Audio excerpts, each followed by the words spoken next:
নেই, যত নাম এসছে সেগুলো লিস্ট করছেন আর সেটা নিয়ে আলোচনা হবে। যে যোগ্য মনে হবে পার্টি তাকে প্রার্থী করবে। আমার যতদূর জানা আছে, একজ্যাক্ট সংখ্যা বলতে পারবো না, প্রায় 3,500 নাম ড্রপ বস্টে পড়েছে, আর বেশিও হতে পারে। তার মধ্যে আমার স্ত্রী, তিনি পার্টির পুরনো কর্মী, অনেকে যেমন নাম দিয়েছে, উনিও নিজের ইচ্ছা জাহির করেছেন যে আমিও ভোট লড়তে চাই। পার্টি যোগ্য মনে করলে তাকে টিকিট দেবে, নাহলে দেবে না। আপনার সবুজ সংকেত রয়েছে?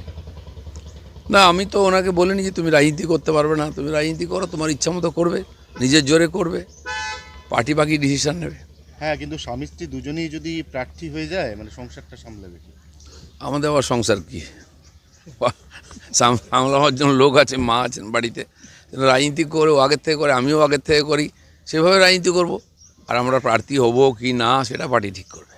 ধরুন দুজনেই প্রার্থী হলেন, দুজনেই জিতেও গেলেন, কি হবে তখন? দুজনের আলাদা আলাদা সংসার ছিল, এক হয়েছে, আবার দুজনে লড়াই করবে, পার্টির কর্মীরা লড়াই করবেন, তারা পার্টির নেতাদেরকে জেতান, নিজেকেও জেতে না। আমার যেটা মনে হলো, খবরে শুনলাম প্রায় 85 লাখ লোকের ভাগ্য এখনও ঝুলে আছে। তার মধ্যে 50 লাখ লোকের তো কোনো তথ্যই আসেনি, আসার সম্ভাবনা কম, কারণ এরা সব ফলস ভোটার, জোর করে ভোটার করা হয়েছে। আর তার জন্য বেশ কিছু অফিসারকে শোকই হতে হয়েছে। এই সব মিলিয়ে 85 লাখ লোকের যতক্ষণ না ক্লিয়ার হচ্ছে ততক্ষণ তো ভোট আর ফাইনাল লিস্ট বেরোতে পারে না। কিন্তু আমার মনে হচ্ছে প্রায় হয়ে এসছে। আর সেটা এই ডেট হোক বা এক আধ দিন বেশি লাগতে পারে, সেটা নির্বাচন কমিশন ঠিক করবে। আরও নাম যদি শাসক তো প্রথম থেকেই চাপে আছে, এসআইআরের নাম শুনেই জ্বর এসছে, সে জ্বর এখনও ছাড়েনি। ফাইনাল লিস্ট যদি বেরিয়ে যায়, আমার মনে হয় জ্বরটা আরও বেড়ে যাবে, 102-3ও হতে পারে। হ্যাঁ, কিন্তু অনেকে বলছে যে নাম বাদ যাচ্ছে, এমনটা ভাবার কোনো কারণ নেই, সব তৃণমূল ভোটারেরই নাম বাদ যাচ্ছে, এটা সবারই লস।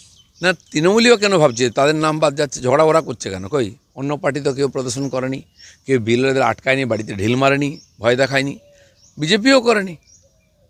আর সেই জন্য ক্ষমতায় এর আগের লাস্ট যে এসআইআর হয়েছে পশ্চিমবাংলায় 2 থেকে 4 সালে, তখন সিপিএম ক্ষমতায় ছিল, আর তাতে সিপিএমের লাভ হয়েছিল, সিপিএম জিতেছিল সেকেন্ড টাইম।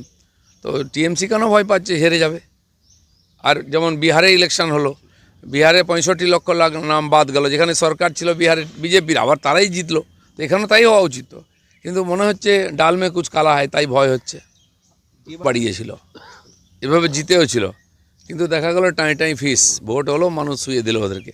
তো সেই জন্য মানুষ এত বোকা নয় যে 2-4 টাকা নিয়ে ভোট দিয়ে দেবে। টাকা নেবে, ভোট যেখানে দেওয়া সেখানে দেবে।